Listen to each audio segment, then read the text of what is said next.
Alguna vegada t'has preguntat per què hi ha nits d'estiu en què gairebé no podem dormir? Nits en què l'ambient sembla pesat, en què obrim les finestres, encenem ventiladors, ens movem constantment al llit, aire condicionat, i tot i això tenim la sensació que el cos no descansa. La temperatura ambiental té un efecte molt important sobre el nostre organisme, i especialment sobre la son. Per dormir correctament, el cos humà necessita reduir lleugerament la seva temperatura interna. És un procés completament normal. Durant la nit, el nostre organisme activa mecanismes per perdre calor. Dilatem els vasos sanguinis de la pell, augmenta la sudoració i disminueix progressivament l'activitat metabòlica. Però durant les nits molt càlides, aquest procés es fa molt més difícil, especialment quan la temperatura nocturna es manté elevada i l'humitat ambiental és alta. En meteorologia anomenem nit tropical aquelles nits en què la temperatura mínima no baixa dels 20 graus. I en moltes zones mediterrànies, especialment prop del mar i dins de les ciutats, aquestes nits cada vegada són més freqüents. La calor acumulada durant el dia queda retinguda pels edificis, l'asfalt i les superfícies urbanes. És el que coneixem com illa de calor urbana.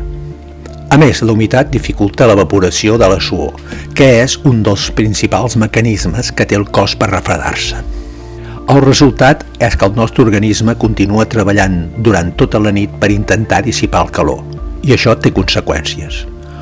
El son es fragmenta més fàcilment, dormim menys profundament, ens despertem més sovint, i l'endemà ens sentim cansats, irritables i notem una disminució del rendiment físic i mental.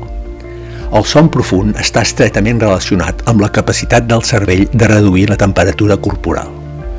En persones vulnerables com gent gran o pacients amb malalties cardiovasculars o respiratòries, aquests episodis de calor nocturna poden tenir un impacte molt important. Per això les onades de calor no només es valoren per les temperatures màximes del dia, sinó també per les mínimes nocturnes, i en el nostre cas cal tenir molt en compte la humitat, perquè el cos humà necessita descansar i refredar-se. Aquí teniu un exemple de casa nostra.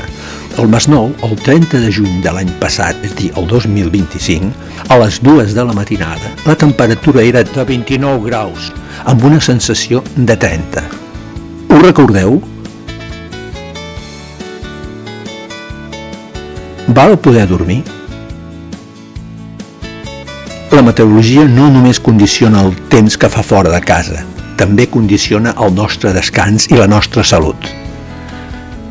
I tu, també dorms pitjor durant les nits caloroses?